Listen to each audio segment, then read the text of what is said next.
Good morning बच्चों, कैसे हो आप लोग। आशा करते हैं कि आप लोग अच्छे से होंगे और आप लोगों की पढ़ाई भी अच्छे ढंग से चल रही होगी। बच्चों, जैसा कि इस समय हम लोग कक्षा 11 का केमिस्ट्री का जो है रसायन विज्ञान का दूसरा चैप्टर परमाणु संरचना का हम लोग इस समय अध्ययन कर रहे हैं। और इस परमाणु संरचना के अंतर्गत हमने ऑलरेडी इसका 3 पार्ट जो है पढ़ा दिए हैं। उसके 3 वीडियोस आपको पहले भी बताए जा चुके हैं, जिसमें हमने बहुत सारी महत्वपूर्ण बातें, बहुत ज्यादा महत्वपूर्ण बातें उन तीनों पार्ट में हमने किया है। आप लोग उन तीनों पार्ट को जरूर देखिएगा, क्योंकि केमिस्ट्री क्या है कि एक दूसरे से लिंक है, संबंध एक दूसरे से बना के रखता है। तो अगर हम पहला पार्ट देखेंगे तब हमको दूसरा समझ में आएगा, और दूसरा पार्ट देखेंगे तभी हमको तीसरा समझ में आएगा, और तीसरा देखेंगे तभी हमको चौथा समझ में आएगा। तो कहने का मतलब ये है बच्चों कि आप लोग जो पीछे का जो 3 पार्ट आप लोगों ने नहीं देखा है, उस तीनों पार्ट को हम इसके डिस्क्रिप्शन बॉक्स में डाल देंगे, उसका तीनों लिंक। आप वो तीनों पार्ट पहले देख लीजिएगा, उसके बाद आप लोग ये चौथा पार्ट तब देखिएगा। आपको तब सारी बातें समझ में आएंगी और तब मजा आएगा, आपको कोई दिक्कत नहीं होगी। तो बच्चों, आज हम लोग परमाणु संरचना का ये चौथा पार्ट आज हम लोग अध्ययन करेंगे, जिसमें हम लोगों ने इसके तीसरे पार्ट में हम लोगों ने देखा था कि रदरफोर्ड का परमाणु मॉडल, हम लोगों ने रदरफोर्ड के परमाणु मॉडल के बारे में अध्ययन उस समय कर रहे थे। और उसमें हम लोगों ने रदरफोर्ड के अल्फा कण प्रकीर्णन सिद्धांत के बारे में हम लोग यहाँ पर चर्चा किए थे कि रदरफोर्ड साहब किस प्रकार से अल्फा कणों की बौछार उन्होंने कराई थी सोने की पतली पन्नी पर। और उन्होंने आपको मैंने पूरा एक्सपेरिमेंट दिखाया था, पूरा सेटअप बनाया था। वो लिंक जब आप देखेंगे तो आपको 100% समझ में आएगा किस प्रकार से रदरफोर्ड ने अल्फा कण प्रकीर्णन प्रयोग किया था, और उस प्रयोग के आधार पर उन्होंने क्या क्या डिसीजन निकाले थे, उनको क्या दिखाई पड़ा था, क्या परिणाम मिला था, उसके बारे में हम लोग चर्चा किए थे। आप उस वीडियो को जरूर देखिएगा, तो ये वीडियो क्या होगा आपको ज्यादा समझ में आएगा।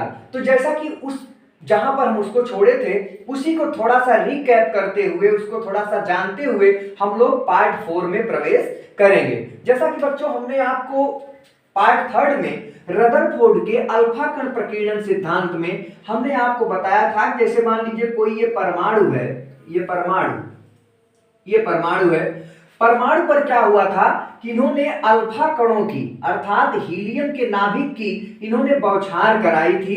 तो इन्होंने देखा कि क्या मिला था, स्थिति क्या थी कि मान लीजिए ज्यादातर इन्होंने देखा था कि बहुत सारे अल्फा कण जो थे वो इसको चीरते हुए बाहर निकल जाते हैं। कुछ इस तरीके की स्थिति इन्होंने अपने प्रैक्टिकल में देखा था। आपको मैंने बहुत डिटेल बताया है।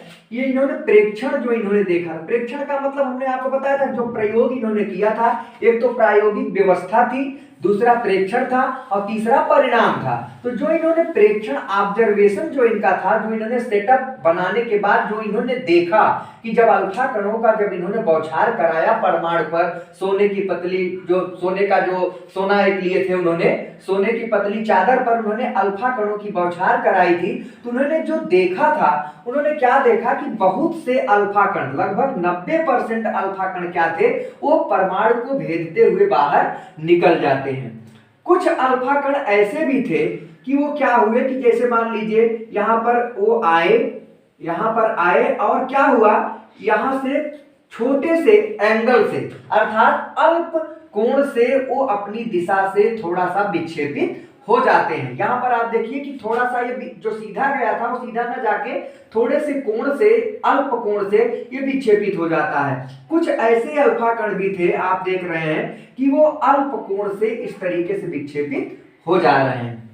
फिर उसके बाद पहली बात इन्होंने देखा था कि बहुतायत अल्फा कण जो है बाहर निकल जाते हैं, और दूसरी बात इन्होंने देखा था कि कुछ अल्फा कण ऐसे भी हैं जो जाते तो हैं, लेकिन जाकर कुछ दूर जब ये वहां पर पहुंचते हैं परमाणु के थोड़ा सा पास में, तो वो कुछ अल्प एंगल से, सूक्ष्म कोण से वो घूम जाते हैं। और मैंने तीसरी बात आपको बताई थी कि कुछ अल्फा कण, माने जैसे बताया गया कि 20,000 में से एक अल्फा कण, या 12,000 में से एक अल्फा कण, या 8,000 में से एक अल्फा कण, कई किताबों में कई बातें मिली हैं। तो कहने का मतलब मान लीजिए कि अगर 20,000 अल्फा कण अगर आ रहे हैं, तो उसमें एक अल्फा कण ऐसा भी था कि जो आया, ऐसे इस प्रकार से आया, और आने के बाद क्या हुआ बच्चों कि ये आया तो लेकिन अपने ही रास्ते से वापस आ गया। तो स्थिति क्या थी कि इन्होंने बताया कि शायद ये जो अल्फा कण आ रहे हैं, ये अल्फा कण है। अल्फा कण क्या होते हैं? हीलियम के नाभिक होते हैं।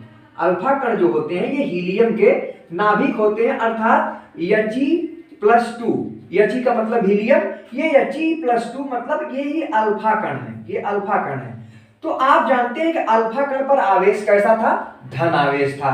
तो क्या हो रहा है कि जब ये अल्फा कण आ रहे हैं तो कुछ अल्फा कण तो बिल्कुल निकल जा रहे हैं, बिल्कुल कुछ क्या 90% अल्फा कण इसको चीरते फाड़ते हुए बाहर निकल जा रहे हैं। कुछ ऐसे भी अल्फा कण थे जो अल्प कोण से विक्षेपित हो जा रहे हैं। तो जो निकल जा रहे हैं उन पर तो कोई दिक्कत नहीं है। उससे उन्होंने जो ऑब्जर्वेशन निकाला था पहला कि जो पूरा लगभग 90% अल्फा कण चूंकि बाहर निकल जा रहे हैं, इससे उन्होंने जो रिजल्ट निकाला था उन्होंने कहा था कि परमाणु का अधिकांश भाग क्या है? खोखला है। तो परमाणु अधिकांश भाग खोखला है। उन्होंने पहला जो रिजल्ट निकाला था ये था, अधिकांश भाग खोखला है। अब उन्होंने देखा कि कुछ अल्फा कण ऐसे भी हैं जो अल्प कोण से घूम जाते हैं। तो इसका क्या रीजन था? इसका रीजन उन्होंने सोचा कि अब ये जो अल्फा कण धनावेश के रूप में जा रहा है और यहां जाके ये घूम जा रहा है, इसका क्या माजरा है? क्या यह ऐसा क्यों हो रहा है? अल्फा कण क्यों घूम जा रहा है? तो तुरंत इनके दिमाग में आया, उस समय ये बात पता भी लग गया था कि जो परमाणु होते हैं उसमें परमाणुओं में धनावेश और ऋणावेश पाया जाता है। इन्होंने जाना कि परमाणु में कुछ स्थान यहाँ पर ऐसा है जहां पर धनावेश होंगे और ये धनावेश आ रहा है तो धनावेश को ही भगा सकता है। तो इन्होंने बताया कि जो परमाणु के भीतर एक निश्चित स्थान ऐसा भी है जहां पर क्या होते हैं? ये धनावेश होते हैं। कहने का मतलब सारा धनावेश इसी एक निश्चित स्थान पर होता है, ये धनावेश। टॉमसन ने क्या बताया था? टॉमसन ने बताया था कि जो परमाणु होते हैं, परमाणुओं में धनावेश इस तरीके से फैले होते हैं, इस तरीके से फैले हैं धनावेश, और जो ऋणावेश होते हैं वो भी इन्हीं के बराबर लगभग होते हैं। ये स्थिति थी।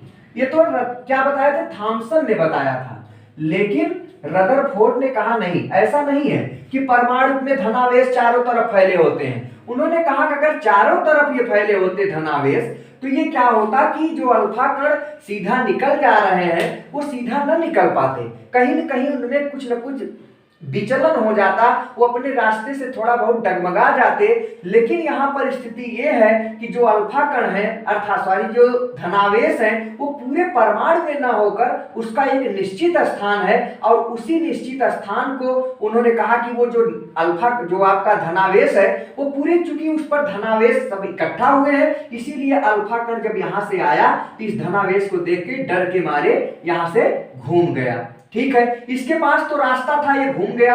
लेकिन ये जो एक अल्फा कण जो आ रहा है और आके सीधा अपने रास्ते से लौट जा रहा है, इससे इन्होंने निष्कर्ष निकाला कि शायद ये जो अल्फा कण आ रहा है एकदम इसी के सीध में, धनावेश के सीध में आ रहा है। अर्थात ये तो थोड़ा जगह था, घूम गया, लेकिन ये जो एक अल्फा कण आ रहा है इसको घूमने का जगह नहीं है और ये सीधा सीधा इसी धनावेश के पास आ रहा है और इसीलिए इसको घूमने की जगह ना होने की वजह से ये अपने ही रास्ते में वापस लौट आ रहा है। तो इससे इन्होंने निष्कर्ष निकाला कि जो ये धनावेश होता है, ये धनावेश होता है, इसका एक निश्चित एरिया है। कहने का मतलब ये हर जगह धनावेश नहीं है, इसका एक निश्चित एरिया है और पूरे परमाणु का ये जो एरिया, धनावेशित एरिया, जो उसके बीच में एक धनावेशित भाग है जहां पर पूरे परमाणु का पूरा भार केंद्रित है, उसी निश्चित जगह को रदरफोर्ड ने क्या कहा था? नाभिक कहा था। अर्थात नाभिक की खोज हमने आपको बताया था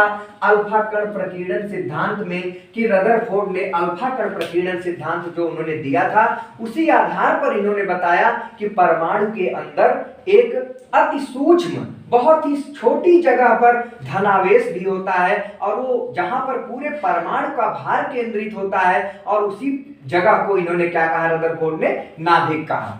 तो ये बातें तो रदरफोर्ड के परमाणु मॉडल से हमें इसके पहले वाले वीडियो में पार्ट नंबर 3 में हम लोगों ने इसके बारे में डिटेल चर्चा की थी। तो थोड़ा सा हमने रिकैप कराने की कोशिश की कि ये सारी घटनाएं वहां पर हम लोगों ने डिटेल में पढ़ा था। आप उसको देखिएगा, उस वीडियो को, पार्ट नंबर 3 को, आपको सारी बातें समझ में आएंगी, वहां और डिटेल में बातें बताई गई हैं। अब इसको करने का मतलब क्या है, क्योंकि हम लोगों को पढ़ना है रदरफोर्ड का परमाणु मॉडल।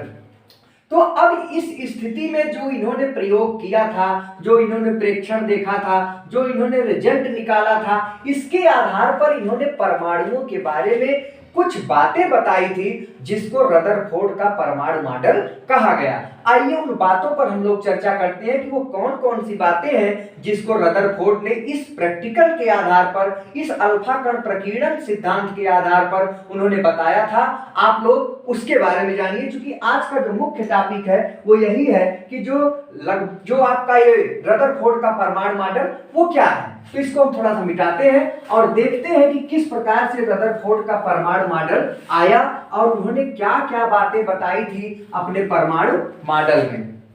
तो पहली बात जो रदरफोर्ड का परमाणु मॉडल था, ये टॉपिक चल रहा है आपका रदरफोर्ड का परमाणु मॉडल। इन्होंने जो पहली बात बताई थी, उन्होंने क्या बताया था कि जो परमाणु होते हैं, परमाणु के भीतर, परमाणु के अंदर एक निश्चित स्थान पर, एक छोटी सी जगह पर, सूक्ष्म स्थान पर धनावेशित भाग होता है और उस धनावेशित भाग को क्या कहते हैं, नाभिक कहते हैं। पहली बात इन्होंने अपने परमाणु मॉडल में बताई, जो कि बहुत ही महत्वपूर्ण थी और आज भी है। अर्थात क्या उन्होंने बताया था, परमाणु के भीतर अत्यंत सूक्ष्म माने बहुत छोटी जगह पर, परमाणु के भीतर अत्यंत सूक्ष्म जगह पर धनावेशित, ऐसा लिख लें, धनावेशित भाग पाया जाता है। इसी धनावेशित भाग पर परमाणु का लगभग समस्त भार केंद्रित होता है। इसी धनावेशित भाग को क्या कहा उन्होंने, नाभिक कहा जाता है। बहुत ही महत्वपूर्ण बात रदरफोर्ड साहब ने बताया था अपने परमाणु मॉडल में। कहने का मतलब उन्होंने जो अपना अल्फा कण प्रकीर्णन सिद्धांत उन्होंने दिया, जिसके बारे में आप लोगों ने इसके पहले वाले वीडियो में देखा था, आप उसको देखिएगा, मैंने बहुत डिटेल पढ़ाया हूं, आपको पूरी बातें समझ में आएंगी। किस प्रकार से उन्होंने प्रैक्टिकल किया था, क्या प्रयोग किया था, किस प्रकार से उन्होंने रिजल्ट निकाला था, नाभिक को कैसे खोजा था। तो उन्होंने जो बताया पहली बात कि परमाणु के भीतर अत्यंत सूक्ष्म जगह पर धनावेशित भाग पाया जाता है। इसी धनावेशित भाग पर परमाणु का समस्त भार, लगभग समस्त भार, भाई लगभग भी जोड़ा गया है तो लगभग 99% भार जो है इसी धनावेशित भाग पर केंद्रित है और इसी धनावेशित भाग को उन्होंने क्या कहा, नाभिक कहा। बहुत ही महत्वपूर्ण बात रदरफोर्ड के परमाणु मॉडल की ये पहली बात थी, बहुत ही इंपॉर्टेंट थी, आज भी है। और नाभिक की परिभाषा, जो नाभिक की खोज का श्रेय जो जाता है वो रदरफोर्ड भाई को ही जाता है। दूसरी बात इन्होंने बच्चों क्या देखा था, दूसरी बात इन्होंने परमाणु मॉडल पर क्या बताया था, इन्होंने बताया था कि जो परमाणु होता है, परमाणु के भीतर तो इन्होंने नाभिक बता दिया, नाभिक होते हैं और नाभिक कैसा होता है, धनावेश होता है। अब चूंकि उनके पहले तक तो ये बात क्लियर हो गई थी कि परमाणु में धनावेश भी होता है और ऋणावेश होता है। धनावेश के रूप में प्रोटॉन होते हैं और ऋणावेश के रूप में इलेक्ट्रॉन होते हैं। इन्होंने ये बता दिया कि जो सूक्ष्म जगह बीच में पाई जा रही है, अर्थात ये परमाणु है, और परमाणु के भीतर ये जो आपका धनावेशित भाग है ये तो नाभिक है, इसको उन्होंने नाभिक कहा। परंतु इन्होंने जो दूसरी बात बताई थी, दूसरी बात इन्होंने ये कहा कि ये जो ऋणावेशित भाग अर्थात ऋणावेशित इलेक्ट्रॉन जो होते हैं ये इसी नाभिक के चारों ओर, नाभिक के चारों ओर क्या होता है, जो कक्षाएं होती हैं उसी में ये पाए जाते हैं। कहने का मतलब नाभिक के बाहर कक्षाएं होती हैं, क्लासेज होती हैं और इलेक्ट्रॉन जो होते हैं इन्हीं कक्षाओं में पाए जाते हैं। ये इनकी दूसरी बात थी। क्या थी? इन्होंने कहा कि जो परमाणु होते हैं, परमाणु के भीतर जो नाभिक पाया जाता है, नाभिक के चारों ओर वृत्ताकार कक्षाएं होती हैं। इन्होंने बताया था, बहुत बड़ी बात इन्होंने बताई थी कि जो परमाणु के नाभिक के भीतर, भाई परमाणु के भीतर नाभिक है और नाभिक के चारों ओर वृत्ताकार कक्षाएं होती हैं और इन्हीं वृत्ताकार कक्षाओं में कौन पाया जाता है, इलेक्ट्रॉन पाए जाते हैं। ये दूसरी बात थी। इसको भी हम लोग नोट करते हैं कि दूसरी बात रदरफोर्ड साहब की क्या थी। वो ये थी कि नाभिक, ऐसा लिखे, परमाणु के नाभिक, परमाणु के नाभिक के चारों ओर, परमाणु के नाभिक के चारों ओर वृत्ताकार कक्षाएं, कक्षाएं समझ रहे हैं, क्लास मतलब एक रास्ता, वृत्ताकार मार्ग, वृत्ताकार कक्षाएं होती हैं जिसमें ऋणावेशित इलेक्ट्रॉन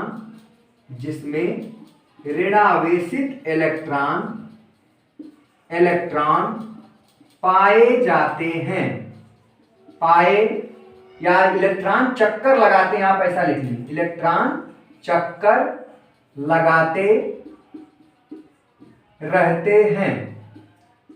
अब ये दूसरी बात इनकी थी रदरफोर्ड के परमाणु मॉडल की, जो इन्होंने प्रैक्टिकल किया था, जो इन्होंने अल्फा कण प्रकीर्णन सिद्धांत द्वारा प्रयोग किए थे।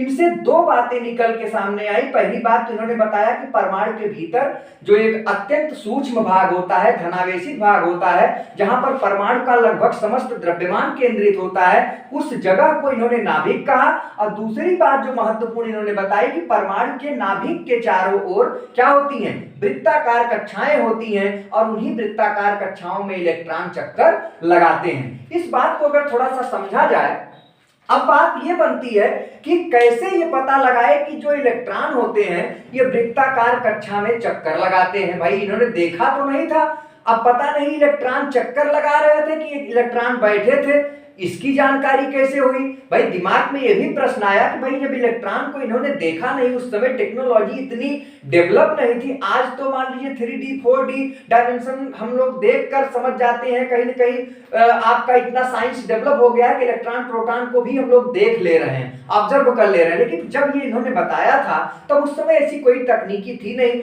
अब बात आई कि भाई ये जो कह रहे हैं कि इलेक्ट्रॉन जो है नाभिक के बाहर जो कक्षाएं होती हैं उनमें ये चक्कर लगाते हैं। कुछ लोगों ने इनसे पूछा, भाई ये बताओ आपका कोई दिव्य दृष्टि है क्या?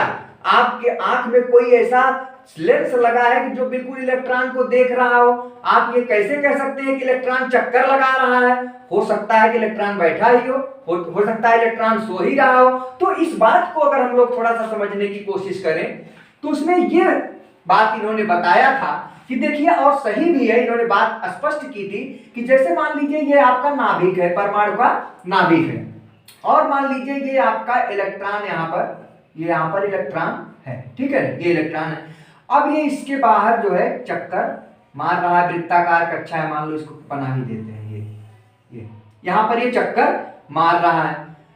इन्होंने कहा चक्कर मारते हैं, चलिए चक्कर मार रहा है मान लेते हैं। लेकिन जो प्रश्न था लोगों का कि ये पता नहीं चक्कर मार रहा है कि एक जगह बैठा है, तो स्थिति क्या थी कि अगर कोई मान लीजिए नाभिक पर कैसा आवेश है, धन आवेश है, और इलेक्ट्रॉन पर कैसा, ऋणावेश। अगर ये बैठा होता, कहने का मतलब स्थिर होता, तो क्या होता कि धन और ऋण एक दूसरे को क्या होता है, आकर्षण होता है। ये जो धनावेश है ये इलेक्ट्रॉन को अपनी ओर खींचता, और खींचते खींचते एक स्थिति ऐसी आती कि ये इलेक्ट्रॉन जो है इसमें आके धनावेश में मिल जाता, और फिर क्या होता कि इलेक्ट्रॉन का अस्तित्व खत्म हो जाता। कहने का मतलब इलेक्ट्रॉन का अस्तित्व क्या, परमाणु का ही अस्तित्व खत्म हो जाता, और परमाणु का अस्तित्व खत्म होने का मतलब पदार्थ का ही अस्तित्व खत्म हो जाता। तो यहाँ पर स्थिति ये थी कि चूंकि इलेक्ट्रॉन चक्कर लगा रहे थे, तो चक्कर लगाने का मतलब यह है कि अगर वो चक्कर लगाएगा तो क्या होगा कि इसके ऊपर जो आकर्षण बल होगा नाभिक का वो असर नहीं करेगा। जो जिस बल से वो जो चक्कर लगा रहा है तो वो क्या है, वो बल इसको क्या करेगा, घुमाने में मदद करेगा। जो इसके ऊपर नाभिक का आकर्षण बल लग रहा है, भाई ये नाभिक है, धनावेश है, ये ऋणावेश को अपनी ओर खींच रहा होगा। तो खींचने का मतलब अगर ये स्थिर होता तब तो ये खींच जाता, अर्थात ये इसी में मिल जाता और इसका अस्तित्व समाप्त हो जाता। लेकिन अब वो बल जो है, जो नाभिक जो खींच रहा है धनावेश ऋणावेश को, वो खींचने में मदद नहीं कर रहा है, बल्कि वो चक्कर गोल गोल घुमाने में कर रहा है। तो उन्होंने जवाब दिया और बिल्कुल उन्होंने सही कहा कि जो ये आकर्षण बल इनके बीच में लग रहा है, आवेश के बीच लगने वाले आकर्षण बल को स्थिर वैद्युत बल कहते हैं। ध्यान दें, दो आवेशों के बीच लगने वाले, चूंकि ये धनावेश था ये ऋणावेश था, तो दो आवेशों के बीच लगने वाले आकर्षण बल को स्थिर वैद्युत आकर्षण बल या बल ही कह दें, स्थिर वैद्युत बल कहा जाता है। किसको कहा जाता है स्थिर वैद्युत बल? दो आवेशों के बीच, चूंकि ये धन आवेश है, इलेक्ट्रॉन ऋण आवेश है, तो इनके बीच जो बल लगेगा उसको क्या कहेंगे, स्थिर वैद्युत बल, या इसी को कूलाम बल भी आप कह सकते हैं। क्या कहते हैं? कूलाम बल।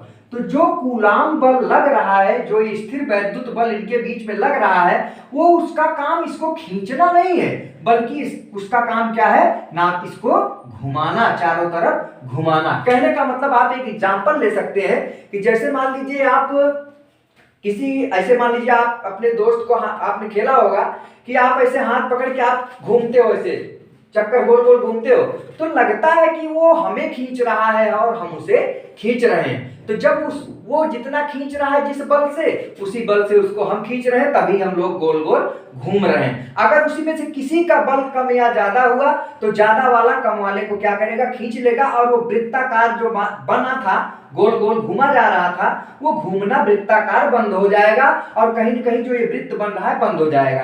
तो कहने का मतलब यहाँ पर स्थिति ये थी कि चूंकि ये धनावेश और ऋणावेश जो थे, ये क्या थे कि ये जो इनके बीच जो आकर्षण बल लग रहा था, जिसको हम स्थिर वैद्युत बल कहते हैं, उसी बल के कारण ये क्या है, इलेक्ट्रॉन जो है वृत्ताकार पथ पर गति कर रहा था। इसका जवाब तो उन्होंने दिया, चलिए कोई बात नहीं है। अब ये दो बातें इनकी थी, आप लोग इसको ध्यान रखिएगा, क्योंकि अभी हम लोग रदरफोर्ड के परमाणु मॉडल की कमियां भी पढ़ेंगे। आज इसी टॉपिक में हम लोग चर्चा करेंगे कि ऐसी कौन कौन सी बातें थी जो कि बाद में रदरफोर्ड साहब फ्लॉप हो गए, अर्थात इनकी कमियां आ गई, इनके परमाणु मॉडल में कमियां आ गई, जो कि बहुत ही बढ़िया बात इन्होंने बताई थी। कुछ बातें तो आज भी बिल्कुल एकदम फॉलो की जाती हैं और आज भी हम इनको इज्जत दे रहे हैं, और अगर इज्जत न देते तो कहीं न कहीं हम आप इनकी चर्चा न करते। लेकिन बाद में क्या हुआ कि जैसे कुछ और परमाणु मॉडल आए, परमाणु पर और सारी विचारधाराएं आई,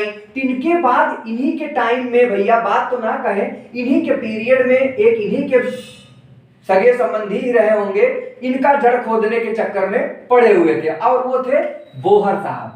वो बोहर थे, और बोहर भी क्या कर रहे थे, वो भी परमाणु पर अपना अध्ययन कर रहे थे। अब ये जितनी बातें बता रहे हैं, बोहर साहब अपना काम भी कर रहे हैं, प्लस इनसे प्रश्न भी कर रहे हैं, भैया ये बताओ ये कैसे हुआ, भैया ये बताओ ये कैसे हुआ। तो कहने की ये कमियां भी ढूंढ रहे थे।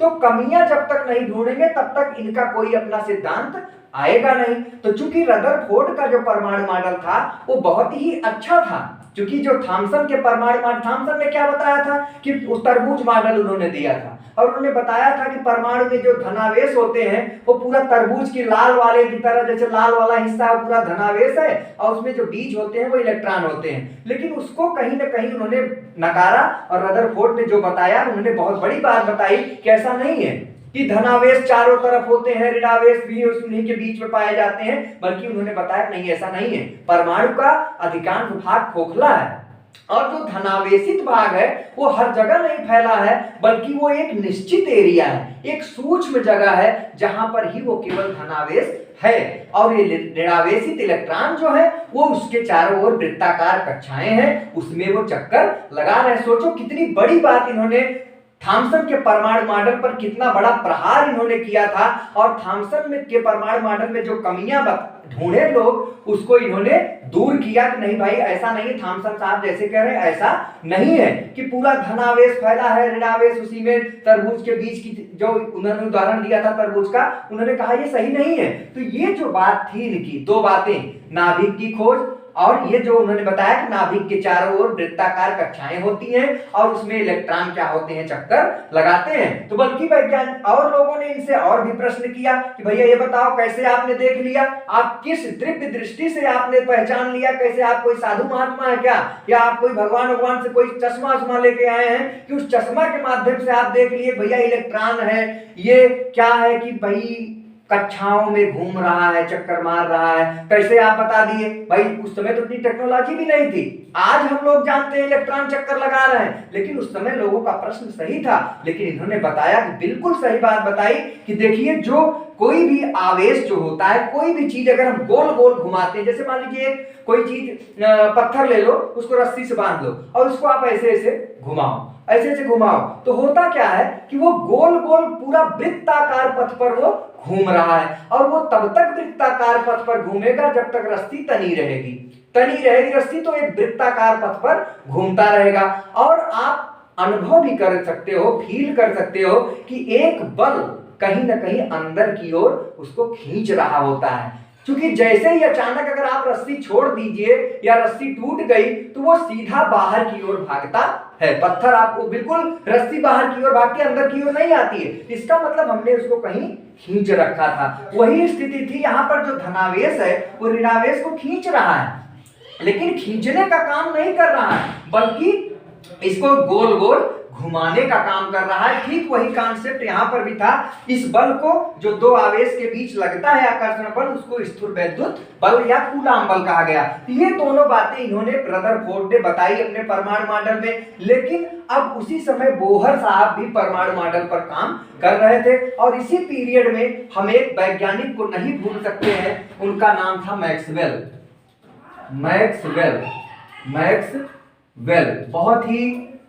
बहुत ही सुपर वैज्ञानिक थे ये, आप कह सकते हैं, ये कमजोर नहीं थे। मैक्सवेल ने बहुत ही कई जगह पर इन्होंने अपना योगदान दिया। आपको बता दें, आवेश से संबंधित, चार्ज से संबंधित, करंट से संबंधित बहुत सारी जगहों पर ऐसा कोई जगह नहीं है जहां पर मैक्सवेल ने अपना काम न किया हो और अपनी बात न बताई हो और उनकी बात मान्य न हुई हो। उसी पीरियड में मैक्सवेल साहब की भी एक बात आई, मैक्सवेल का सिद्धांत एक आया जो कहीं न कहीं रदरफोर्ड के परमाणु मॉडल पर एक आघात की तरह काम किया।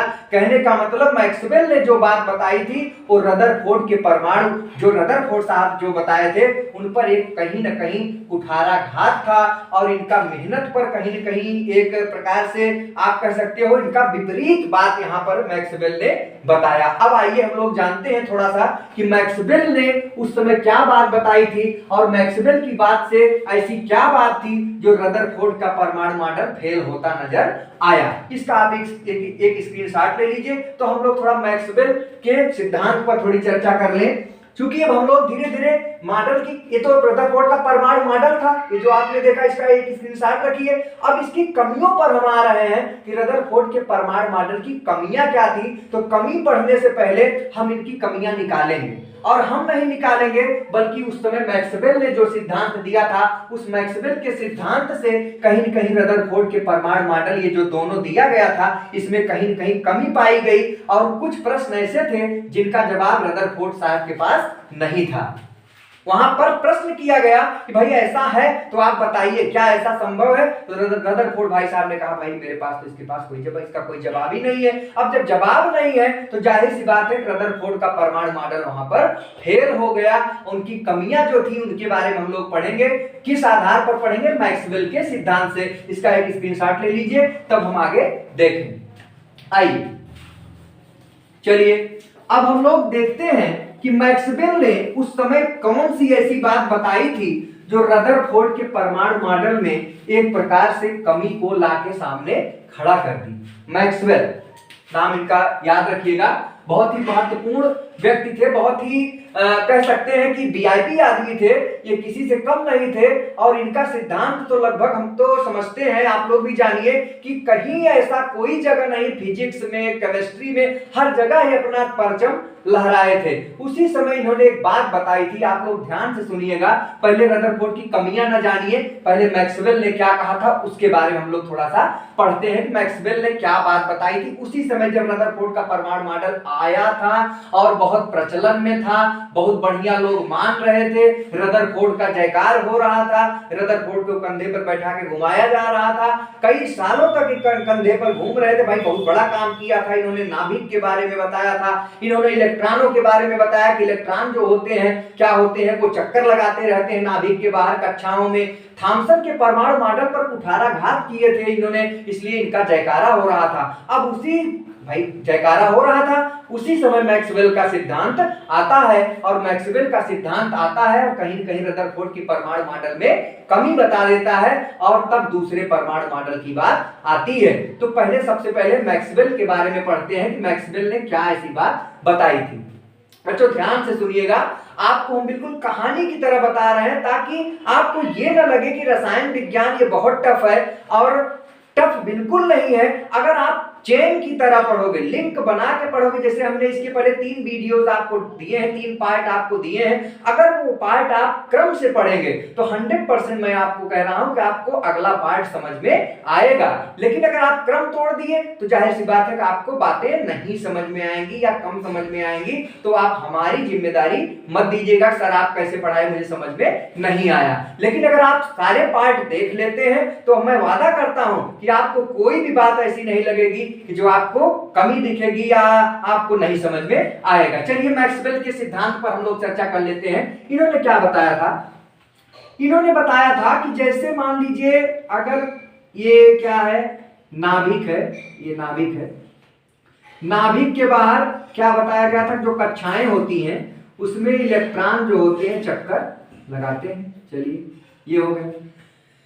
इन्होंने बताया था कि अगर कोई भी आवेश जैसे ये आवेश ही है, ऋणावेश है, अगर आवेश मान लीजिए चल रहा है, गति कर रहा है, गतिमान है, तो गतिमान आवेश जो होता है अगर वो चल रहा है और चलते समय अगर उस आवेश के वेग में परिवर्तन हो रहा है, क्योंकि वेग माने आप जानते हैं वेग एक सदिश राशि है। वेग क्या है? एक सदिश राशि है। तो सदिश का मतलब जिसमें परिमाण भी हो और दिशा भी हो। तो वेग क्या है? एक सदिश राशि है। तो ये क्या है? एक आवेश है और ये एक निश्चित वेग से मान लीजिए ये चल रहा है, ये चल रहा है, ऐसे चल रहा है, मान लीजिए 5 मीटर प्रति सेकंड के वेग से चल रहा है। एक एग्जांपल लेते हैं, मान लीजिए ये इलेक्ट्रॉन जो है, ये ऋणावेश जो है 5 मीटर प्रति सेकंड के वेग से ये चक्कर मार रहा है वृत्ताकार पथ पर। ठीक है, अब क्या होगा कि जैसे जहां तक यहां तक आया 5 मीटर प्रति सेकंड के वेग से जा रहा है, लेकिन जैसे आगे गया तो इसके रास्ते में घुमा, क्योंकि वृत्ताकार गति कर रहा है। तो आप समझ रहे हैं कि अगर कोई भी पिंड या कोई भी आवेश वृत्ताकार मार्ग पर गति करेगा तो उसके वेग में क्या होगा? परिवर्तन होगा। जैसे अगर आप साइकिल लेके जा रहे हैं, मोटरसाइकिल लेके जा रहे हैं, कार लेके जा रहे हैं और बड़ी तेजी से जा रहे हैं और आपको कहीं मुड़ना है, मतलब जहां तक हाईवे है वहां तक तो आप बिल्कुल दबाए चले जा रहे हैं, लेकिन पता लगा अगर आपको मुड़ना है तो आप क्या उसी रफ्तार में आप मुड़ते हैं? आप क्या करते हैं? आप अपने वेग को, आप अपनी स्पीड को क्या करते हैं? कम करते हैं। तो ठीक वही स्थिति होती है कि जब कोई पिंड या जब कोई आवेश, क्योंकि मैक्सवेल ने पिंड ना कह के आवेश उन्होंने कहा था कि जब कोई आवेश वृत्ताकार पथ पर गति करता है तो गति तो कर रहा है, चलिए इसको रदरफोर्ड ने भी बताया था, लेकिन उन्होंने एक बात बताई थी कि अगर वृत्ताकार पथ पर गति करता है तो उसके रास्ते में हमेशा क्या हो रहा है? मोड़ आ रहा है। अब मोड़ मान लीजिए यहाँ 5 मीटर प्रति सेकंड के वेग से गया, अब यहाँ पहुंच गया, अब यहाँ से इसको घूमना पड़ा, अब उसको इधर घूमना पड़ा, तो यहाँ पर जाहिर सी बात है कि यहाँ के वेग में यहाँ के वेग में अंतर होगा। अब वो पहुंच गया यहाँ, अब यहाँ से उसको यहाँ घूमना है। फिर ऐसे ऐसे आप देख रहे हैं कि हर क्षण वो जैसे जैसे आगे बढ़ रहा है उसके वेग में परिवर्तन हो रहा है, क्योंकि वो वृत्ताकार मार्ग पर गति कर रहा है आवेश, इसलिए क्या है, वृत्ताकार मार्ग पर गतिमान आवेश के वेग में परिवर्तन हो रहा है। वेग में परिवर्तन होने का मतलब वो क्या है, त्वरित आवेश है।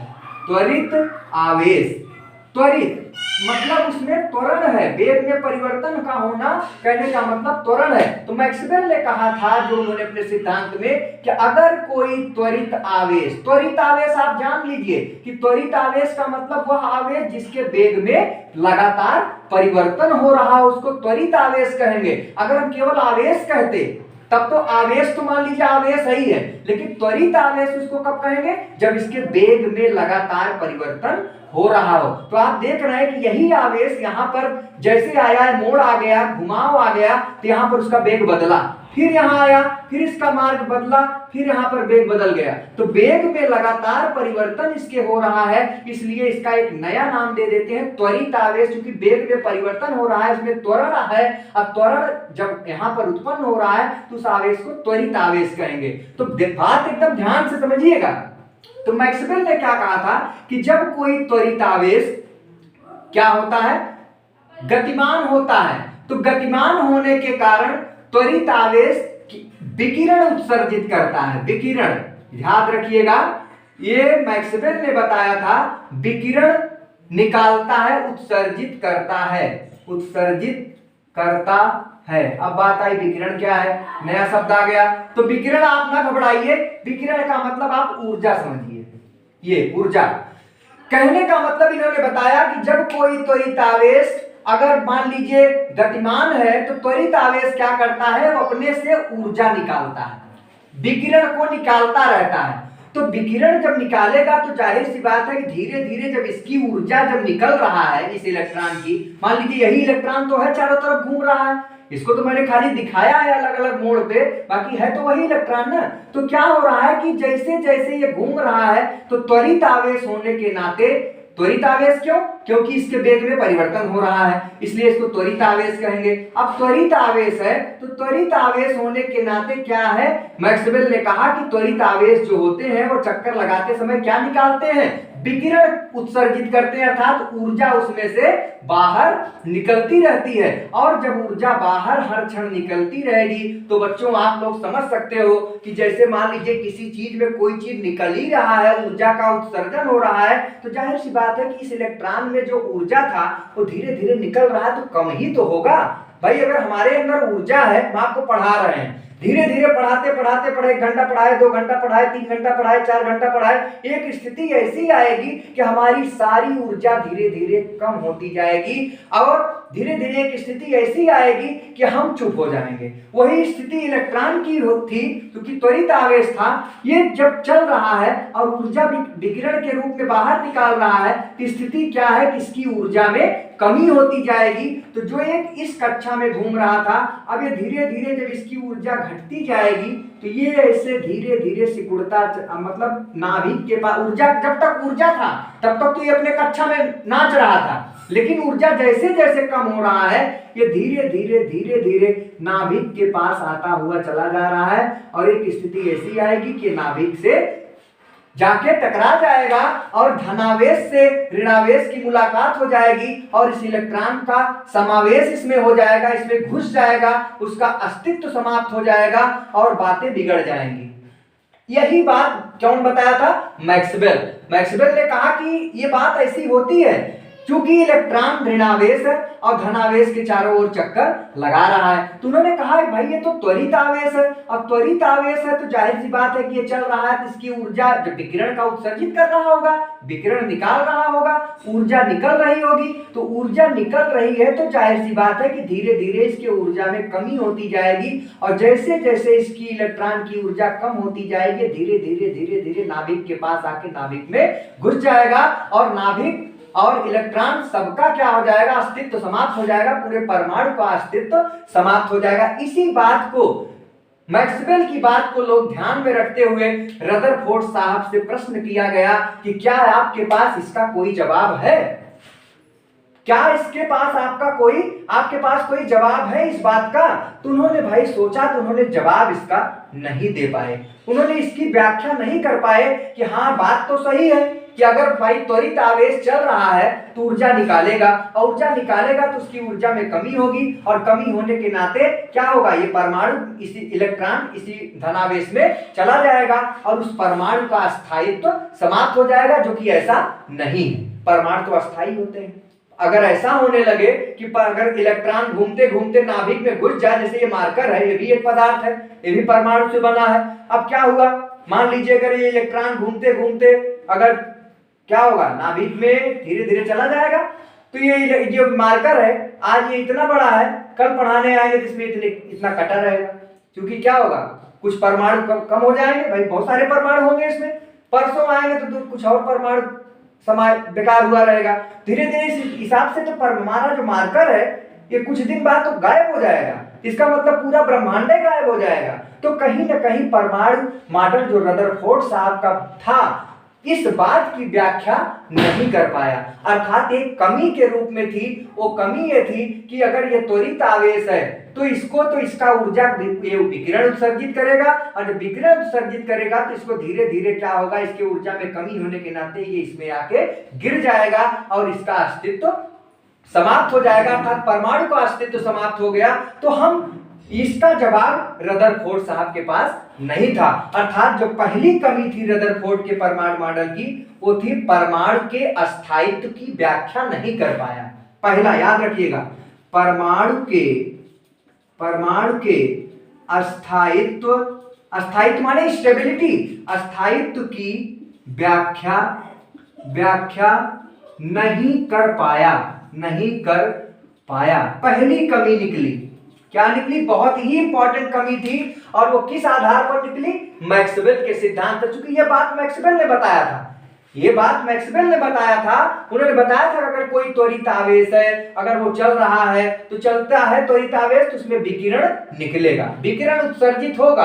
अब विकिरण का मतलब ऊर्जा निकल रहा है, तो निकलते निकलते कोई ऐसा थोड़ी है कि वो बिल्कुल रोबोट है चल रहा है, उसमें विकिरण होगा कम, ऊर्जा कम होगा, तो कम होते होते उसको नाभिक में गिर जाना चाहिए, अर्थात वो परमाणु अस्थाई नहीं होगा, धीरे धीरे वो समाप्त हो जाएगा। इसकी व्याख्या रदरफोर्ड के परमाणु मॉडल की एक कमी के रूप में आई, और ये व्याख्या पर रदरफोर्ड साहब नहीं कर पाए। इसका कोई जवाब रदरफोर्ड साहब के पास नहीं था। लोगों ने पूछा कि क्या भाई आप इसकी कोई व्याख्या कर सकते हैं परमाणु आपके अनुसार? तो भाई परमाणु तो रहेगा ही नहीं, क्योंकि आप कह रहे हैं कि नाभिक है, धनावेश होता है, और उसके बाहर जो कक्षाएं होती हैं उसमें ऋणावेशित इलेक्ट्रॉन चक्कर लगाते हैं। तो चूंकि क्या होगा, वेग में परिवर्तन हो रहा है। वृत्ताकार कक्षा आपने बताया कि वृत्ताकार कक्षा है तो वेग में परिवर्तन भी होगा। जैसे हमने आपको एग्जांपल दिया कि जब हमको मुड़ना होता है तो हमारा वेग कम होगा, वेग में परिवर्तन होगा, तो यहाँ पर भी वेग में परिवर्तन हो रहा। अब वो आवेश कैसा हो गया, त्वरित आवेश। अब त्वरित आवेश अगर है,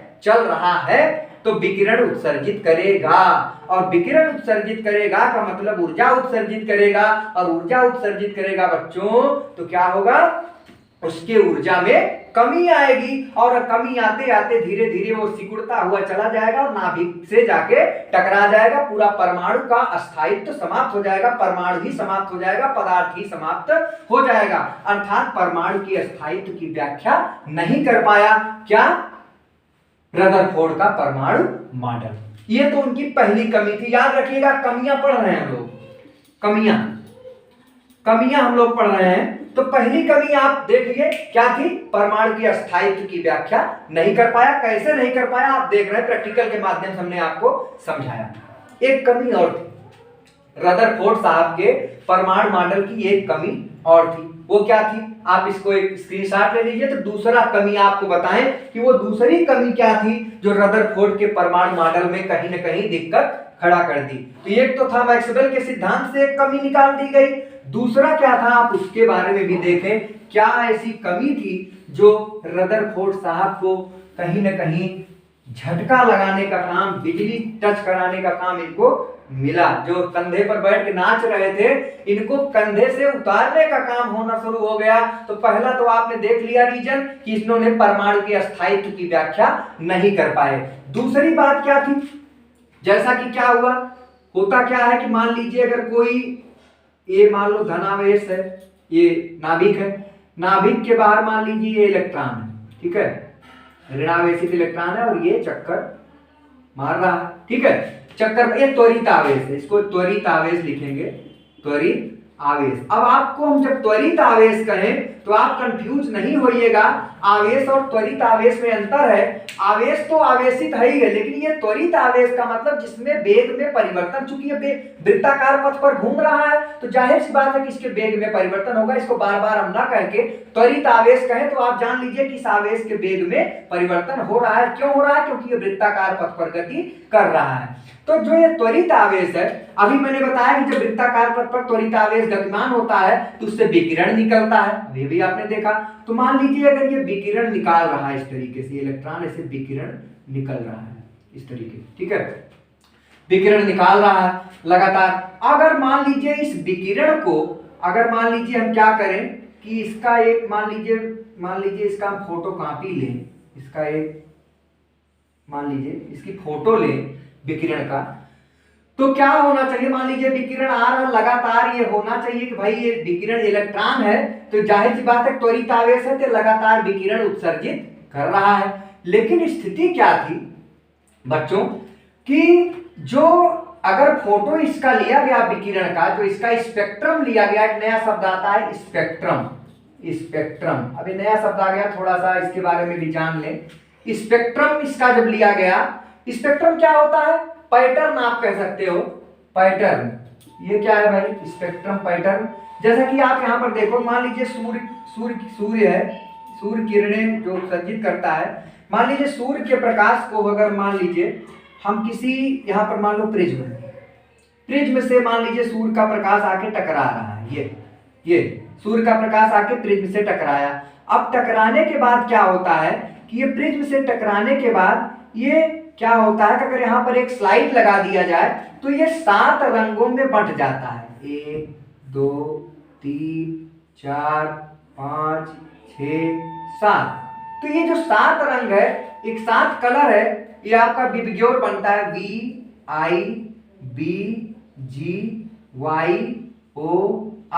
ये सब कलर के नाम, वायलेट है, इंडिगो है, ब्लू है, ग्रीन है, येलो है, ऑरेंज है, रेड है, ठीक है। ये अलग अलग रंग का एक पट्टियां ऐसे मिलती हैं, यहाँ पर वायलेट कलर का, यहाँ इंडिगो कलर का, यहाँ ब्लू कलर का, यहाँ पर ग्रीन कलर का।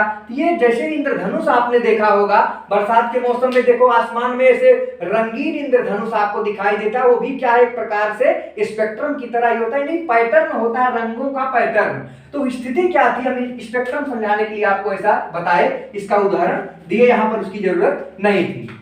तो स्पेक्ट्रम माने होता है पैटर्न, अर्थात किसी चीज का पैटर्न के रूप में लेना स्पेक्ट्रम के रूप में होता है। तो ये चूंकि विकिरण निकल रहा है, तो विकिरण चूंकि लगातार निकल रहा है, सतत होना चाहिए, तो जो स्पेक्ट्रम प्राप्त होगा वो क्या होना चाहिए? लगातार होना चाहिए। कहने का मतलब सतत होना चाहिए, स्पेक्ट्रम इस तरीके का होना चाहिए। ये भाई लगातार विकिरण निकल रहा है तो उसका जब हम फोटो लेंगे तो चूंकि लगातार विकिरण निकल रहा है तो जो स्पेक्ट्रम में होना चाहिए वो कैसा होना चाहिए? सतत स्पेक्ट्रम होना चाहिए। सतत, सतत का मतलब लगातार, सतत स्पेक्ट्रम। परंतु ऐसा नहीं था। इलेक्ट्रॉन, ये जो विकिरण निकल रहा था, जब उसका यहां पर एक फोटो लिया गया, स्पेक्ट्रम लिया गया, तो सतत ना निकल के पता लगा कि एक पट्टी रंगीन हुई तो बीच में खाली हो गया, यहाँ पर ये निकला तो यहाँ खाली हो गया, फिर 2-4 लाइन छोड़ के फिर ये खाली हो गया। कहने का मतलब, इसका मतलब ये सिद्ध हो रहा था कि जो विकिरण इलेक्ट्रॉन निकाल रहा है त्वरित आवेश, वो जब मन कर रहा है तब विकिरण निकाल रहा है, तो जब निकालेगा तो पट्टी बन जाएगी रंगीन उसका विकिरण का, और जब मन कहेगा भैया हम नहीं निकालेंगे तो पट्टी नहीं बन रहा है। तो ऐसा कोई यहाँ पर इलेक्ट्रॉन कोई आदमी थोड़ी है, जब मन करेगा तब विकिरण निकालेगा, जब मन करेगा ऊर्जा निकालेगा, जब मन करेगा नहीं निकालेगा, ऐसा तो है नहीं। इलेक्ट्रॉन चूंकि एक अपरमाणु कण है परमाणु का, भाई अगर इलेक्ट्रॉन विकिरण का उत्सर्जन कर रहा है, ऊर्जा का उत्सर्जन कर रहा है, तो उसको लगातार करना चाहिए, और लगातार जब करेगा तो जो स्पेक्ट्रम बनेगा वो लगातार बनना चाहिए, सतत बनना चाहिए। लेकिन यहाँ पर क्या हुआ कि ये असतत, अर्थात कभी बन रहा है कभी नहीं बन रहा है। तो ऐसी स्थिति में क्या हुआ, जो स्पेक्ट्रम प्राप्त हुआ वो असतत, असतत स्पेक्ट्रम मिला। समझते चले आप लोग, असतत स्पेक्ट्रम इनको प्राप्त हुआ। प्राप्त क्या होना चाहिए? सतत स्पेक्ट्रम। सतत का मतलब लगातार, अर्थात चूंकि विकिरण लगातार निकल रहा है, तो लगातार निकल रहा है तो स्पेक्ट्रम भी लगातार बनना चाहिए। लेकिन यहां पर स्थिति क्या थी कि लगातार स्पेक्ट्रम नहीं मिल रहा था, और इसका मतलब यह हुआ कि ये इलेक्ट्रॉन जब इसका मन करता था, ये त्वरित आवेश जब इसका मन करता था तब ये ऊर्जा निकालता था, जब इसका मूड नहीं होता था तो ये ऊर्जा नहीं निकालता था, अर्थात वो खाली जगह हो जाती थी। तो कहने का मतलब इसकी व्याख्या भी रदरफोर्ड साहब नहीं कर पाए कि ऐसा कैसे हो रहा है, इसके बारे में भी आप थोड़ा बताइए। तो रदरफोर्ड भाई के पास कोई जवाब नहीं था। तो दूसरी कमी क्या थी इनकी? ये असतत स्पेक्ट्रम की व्याख्या नहीं कर पाए। दूसरी कमी थी असतत स्पेक्ट्रम की व्याख्या नहीं हो सका। ये पहली कमी तो आपने देखा कि परमाणु के अस्थायित्व की व्याख्या नहीं किया। उन्होंने जो बताया कि परमाणु को तो एकदम जो आप बता रहे हो इस हिसाब से तो इलेक्ट्रॉन को नाभिक में गिर जाना चाहिए, परमाणु खत्म हो जाना चाहिए। तो क्या आप इसके बारे में कुछ बताएंगे? कोई जवाब नहीं था। तो परमाणु अस्थायित्व की व्याख्या नहीं कर पाया। और दूसरा जो इसकी कमी थी वो था असतत स्पेक्ट्रम की व्याख्या। इनके जो स्पेक्ट्रम पाए गए थे, जो विकिरण का जो पैटर्न मिला था वो असतत था। असतत का मतलब लगातार नहीं था। तो लोगों ने पूछा कि भाई ऐसी क्या बात है, आप इसकी व्याख्या करिए, जिसका जवाब रदरफोर्ड साहब के पास नहीं था। अतः ये दोनों बातें कहीं न कहीं रदरफोर्ड के परमाणु मॉडल पर बहुत बड़ा ग्रहण लगा दी, और बहुत बड़ा ग्रहण जो आया ये परमाणु मॉडल की कमियां के रूप में आई। और परमाणु मॉडल की कमियां जब आई तो रदरफोर्ड का क्रेज थोड़ा सा कम हुआ।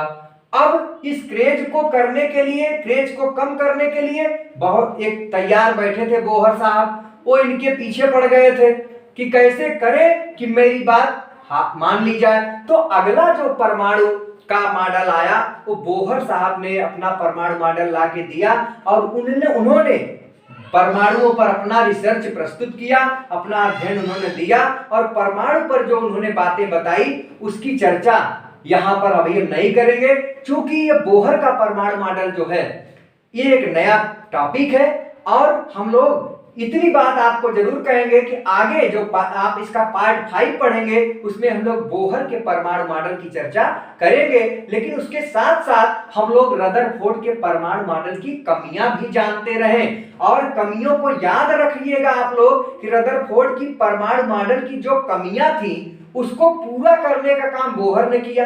कहने का मतलब जैसे थॉमसन आए तो थॉमसन के परमाणु मॉडल की कमी किसने पूरा किया?